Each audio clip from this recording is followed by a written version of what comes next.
Vamos agora à nossa próxima questão. Para isso, vamos fazer a leitura. É a questão 32 e é uma questão do Enem de 2009.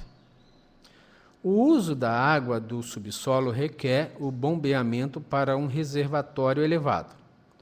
A capacidade de bombeamento, litros por hora, de uma bomba hidráulica depende da pressão máxima de bombeio, conhecida como altura manométrica, H em metros, do comprimento L da tubulação, que se estende da bomba até o reservatório, também em metros, da altura de bombeio, que é dado também em metros, e do desempenho da bomba, exemplificado no gráfico.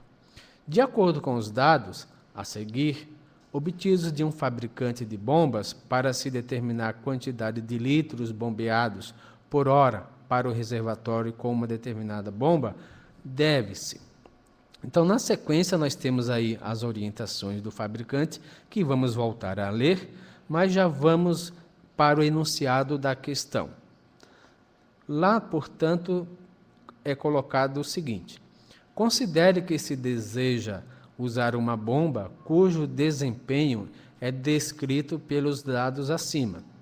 Para encher um reservatório de 1.200 litros, que se encontra a 30 metros acima da entrada da bomba, portanto, faz-se a seguinte pergunta, ou questão. Para fazer a tubulação entre a bomba e o reservatório, seriam usados 200 metros de cano. Nessa situação, é de se esperar que a bomba consiga encher o reservatório em.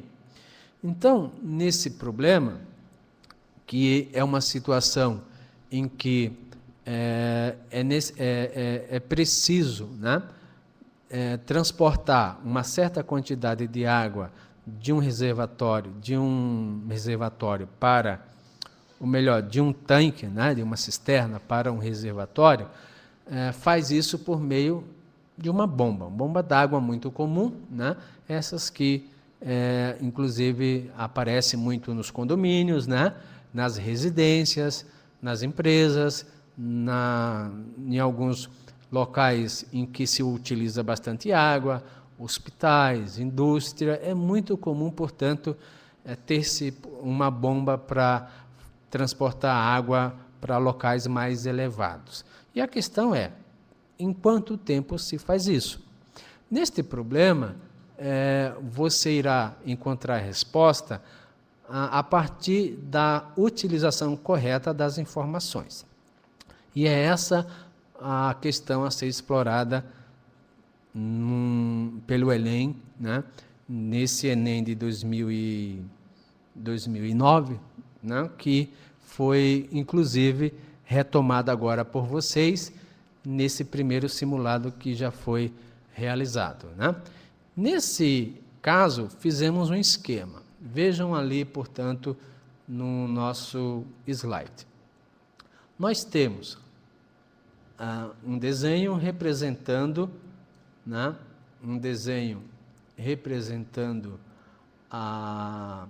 a água, né, aonde se localiza a bomba, certo?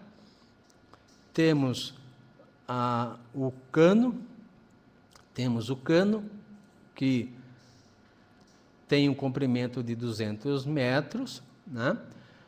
O reservatório, que tem uma capacidade de 1.200 litros, e ele está a uma altura de 30 metros. A pergunta, portanto, é essa, né? Quanto tempo a bomba levará para encher o reservatório? Né? Para conhecer esse tempo, é preciso outras informações. É preciso o quê? Conhecer a capacidade de bombeamento. E como isso será descoberto? Como isso será encontrado? Através das informações do fabricante da bomba, né? É aí que entra as interpretações ou o uso das informações técnicas sobre esses equipamentos que compramos. Aliás, isso é muito comum, não é verdade? Quando nós compramos qualquer equipamento, seja ele elétrico, eletrônico, né? Sempre há um manual, né, para o usuário. E esse manual, ele tem muitos objetivos. Um deles é mostrar como se usa aquele equipamento, como se usa as informações daquele equipamento. No nosso caso, temos uma bomba, e para essa bomba, certamente nesse manual, veio as informações de como se utilizar, como se dimensionar, como, portanto, obter melhor funcionamento da bomba, né? Isso que nós iremos, portanto, proceder, né? Ou seja, como se estivéssemos usando o manual da bomba. Como é que, portanto, deve ser feito? Vamos ao próximo slide. Veja, na prova você pode estar acompanhando, eu até pulei a leitura, né, das instruções do fabricante, né? O manual, portanto, deve trazer essas informações. E qual deve ser as informações? Essa que está aí na sua tela, né? Qual é o procedimento? Escolher a linha apropriada na tabela correspondente à altura, em metros, da entrada de água na bomba até o reservatório. Isso nós vamos, inclusive, observar no desenho, né? Escolher a coluna apropriada correspondente ao comprimento total da tubulação, em metros, da bomba até o reservatório. Ler a altura manométrica correspondente ao cruzamento das respectivas linhas e colunas na tabela. Usar a altura manométrica no gráfico de desempenho para ler a vazão correspondente. Vejam, para melhor interpretar, vamos voltar ao slide anterior.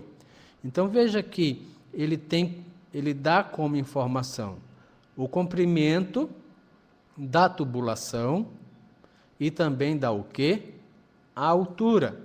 Então, nas instruções, está sendo informado que devemos usar o comprimento da tubulação, que vai da bomba até o reservatório, e devemos usar também a altura que se encontra o reservatório da bomba. Essas duas informações fornecerão a altura manométrica. E com a altura manométrica, nós iremos encontrar o que? A capacidade de bombeamento. Vamos, portanto, agora na tabela. Então, vamos ver de forma mais concreta esses procedimentos. Então, nós temos nesse próximo slide a tabela do fabricante, a tabela que está no manual. Na linha horizontal, nós temos o quê? L, comprimento da tubulação da bomba até o reservatório. Lembra do desenho que acabei de mostrar? Aqui nessa coluna, nós temos a altura da bomba até o reservatório. Qual é o comprimento da tubulação? Lembram lá? 200 metros.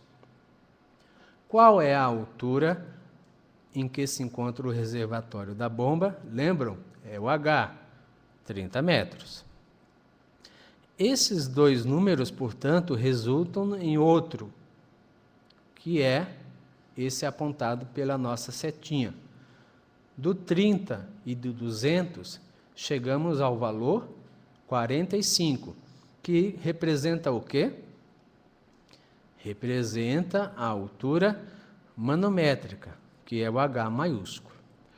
Com esta informação, iremos, portanto, descobrir, lembra o quê? Descobrir o que mesmo? A capacidade de bombeamento. Então, vamos prosseguindo. É exatamente no outro gráfico, né? Como nós conhecemos a altura manométrica, vamos usar, portanto, o gráfico para descobrir a capacidade de bombeamento. Esse gráfico é o gráfico de desempenho da bomba. ele relaciona a altura manométrica com a vazão da bomba. Portanto, tendo a vazão da bomba, poderemos descobrir qual vai ser o tempo necessário para encher um reservatório de 1.200 litros. Então, vamos lá. Qual foi o valor da altura manométrica? 45 metros. Esse valor está exatamente aonde? Mais ou menos aqui, não é verdade? Entre o 40 e o 50. Portanto, 45. Com esse valor, vamos até a curva, aqui está ela, e descemos na vertical. Vamos lá, descer na vertical. E fazer a leitura do valor apontado. Ora, vamos ver mais ou menos quanto deve dar.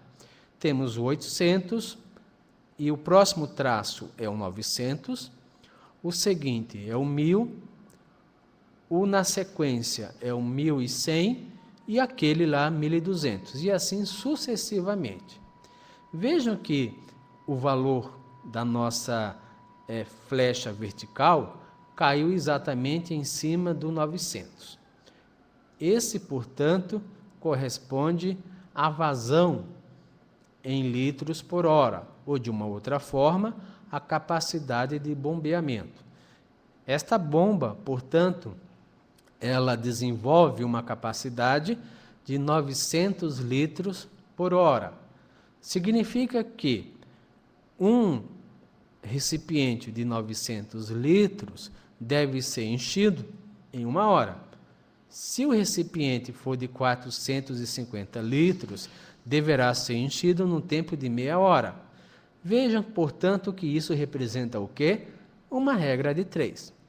Vamos lembrar qual é a capacidade do nosso reservatório? Lembram vocês? Quanto mesmo?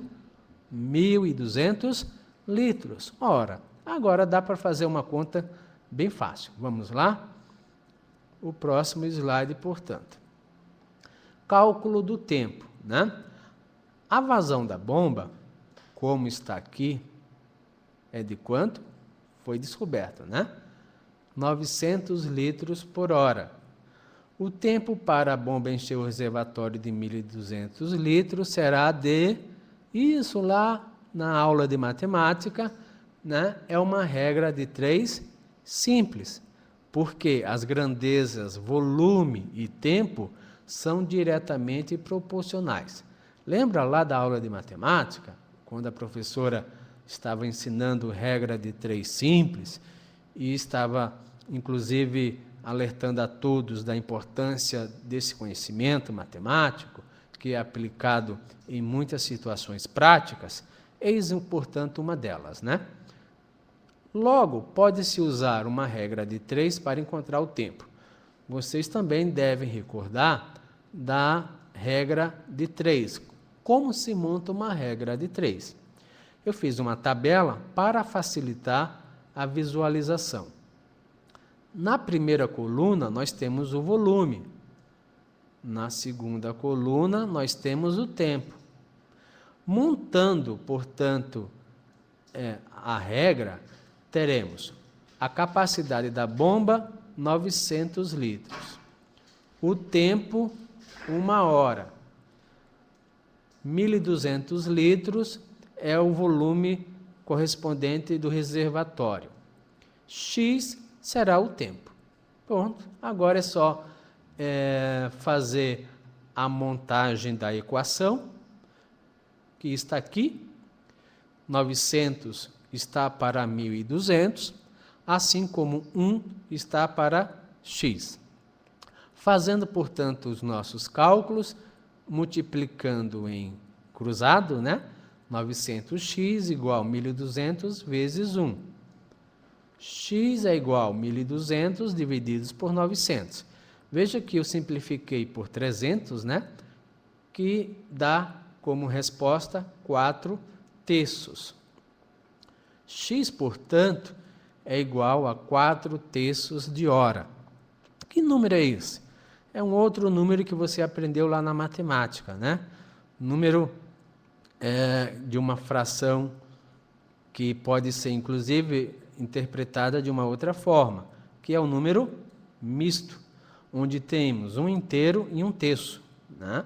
Ou, passando isso para uma unidade mais compreensível, né? Esse 4/3 também representa 1h20 min. Por que 20 minutos? Ora, 1/3 de 1 hora corresponde ao quê? A 20 minutos, não é verdade? Que alternativa é essa? A alternativa E. Muito bem. No entanto, há uma outra forma de resolver esse problema utilizando a fórmula da vazão. Se você usar o conceito de vazão pela fórmula, que é igual a Q, né, relacionado com o volume e o tempo, e isso podemos verificar aqui, né? Aqui está a seta indicando Q é igual a V sobre T, onde o Q é a vazão, V é o volume e T é o tempo. Substituindo, portanto, no lugar do Q, 900, no lugar do V, 1.200, né, teremos a T como incógnita e, resolvendo, encontraremos o mesmo resultado, né, que é 4/3 da hora, que já vimos que representa 1h20 min, ok? Bem, já vimos também que essa é a alternativa E. Portanto, verifique aí você que resolveu essa questão e vejam quais são as suas dúvidas, ok? Vamos, portanto, prosseguindo. Vamos para a questão número 34.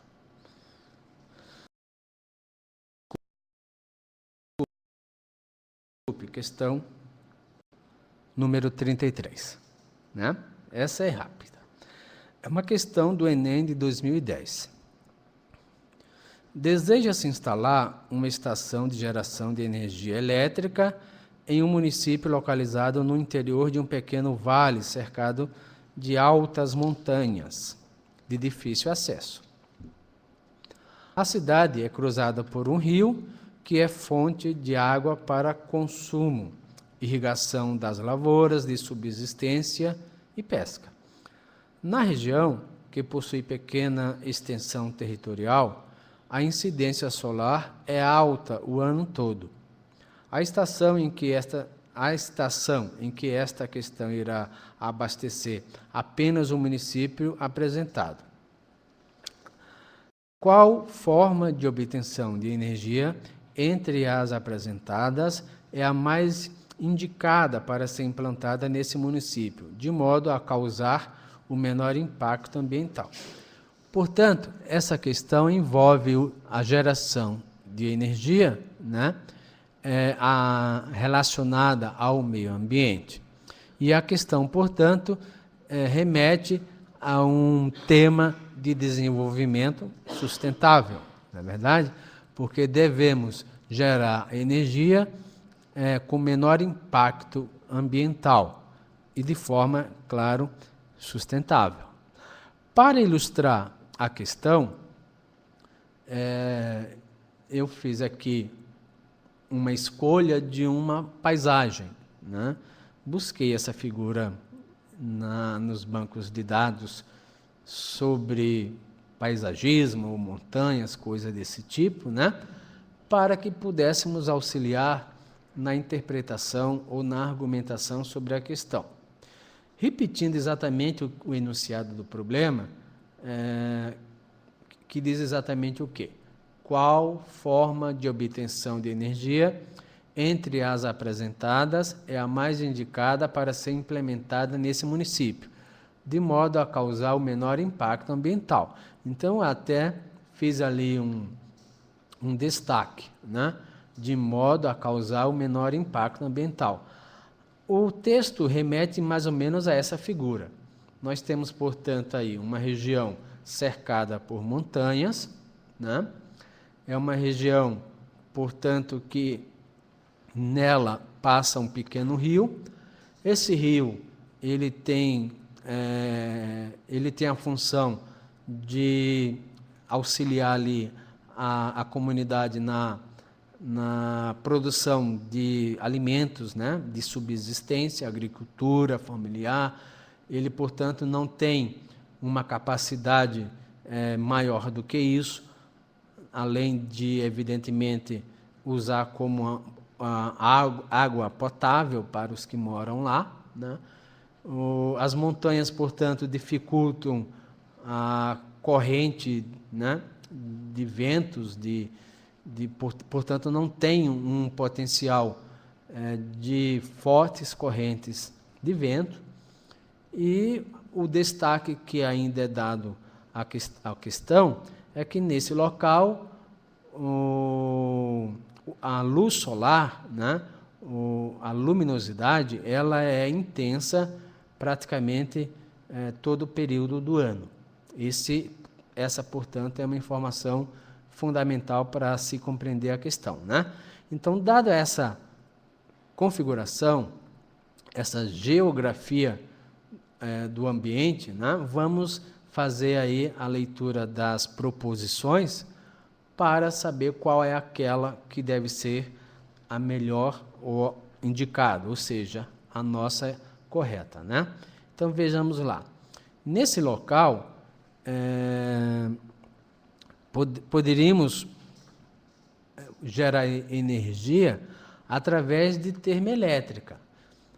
E diz a proposição, pois é possível utilizar a água do rio no sistema de refrigeração. As termoelétricas, elas são utilizadas para a produção de energia elétrica através de combustível fóssil, né, que produz a energia da combustão, da queima, né, e essa energia é transferida a um sistema, né, como a caldeira, que por sua vez produz vapor e move as turbinas. No entanto, há uma necessidade de um sistema de refrigeração. O que ocorre é que o rio não tem capacidade para se fazer, dar essa utilidade a ele, porque é um rio que é usado apenas para subsistência e para, evidentemente, fornecer água potável à comunidade. De outra forma, a termoelétrica não é uma opção boa, indicada, porque ela polui o meio ambiente. A termoelétrica, como já disse, ela utiliza combustível fóssil, né, que produz, portanto, CO2, além de outros resíduos poluentes, como partículas, né, e outras que podem ser, inclusive, derivadas aí do próprio combustível, como os compostos que trazem o enxofre na sua composição, né, que pode, inclusive, chegar a produzir aquela chuva ácida. De fato, essa alternativa A não é uma alternativa que deva ser escolhida. Ao contrário, deve ser, portanto, excluída e não escolhida, né? A nossa alternativa B traz lá a sugestão da produção de energia através da geração eólica, pois a geografia do local é própria para a captação desse tipo de energia. Ora, a geração de energia eólica, ela ocorre a partir dos ventos, né, das correntes de ventos. Portanto, seria uma opção se nesse local esse fenômeno fosse frequentemente observado. Nós vimos que é cercado por montanhas, e essas montanhas, elas funcionam como barreiras, né, que, portanto, vão ocasionar naquela região uma região com pouco vento, com pouco potencial eólico. Portanto, essa alternativa não deve ser a escolhida, é claro, pela geografia que já observamos. O local ele é cercado por montanhas, e isso não é uma geografia adequada para se produzir energia eólica, né? De certa forma nenhuma. Letra C, energia nuclear, pois o modo de resfriamento de seus sistemas não afetaria a população, né? A energia nuclear ela é produzida através da fissão do átomo, né? Através da obtenção da energia atômica, como nós comumente falamos. O problema que temos aqui são dois gravíssimos. O primeiro é que a energia nuclear é a energia menos recomendada, né, à produção de energia, principalmente para aquelas situações em que há outras possibilidades, né, para se obtenção de energia, há outras matrizes energéticas muito mais indicadas devido à sua potencialidade, por exemplo, aqui no Brasil, né? E, evidentemente, nesse local da questão, não é uma boa escolha, primeiro, porque a energia nuclear ela é uma energia de muito risco, né? Que pode trazer muito prejuízo ao meio ambiente, aos seres vivos, além das implicações problemáticas que ela decorre, qual seja a do lixo nuclear, aonde guardar esse lixo radioativo, né? E outra questão é que o nosso rio ele não suporta, portanto, uma capacidade de resfriamento de uma usina nuclear, porque o rio é usado apenas para subsistência daquela comunidade. Definitivamente, a letra C não deve ser a indicada, né? A letra D, fotovoltaica, pois é possível aproveitar a energia solar que chega à superfície do local.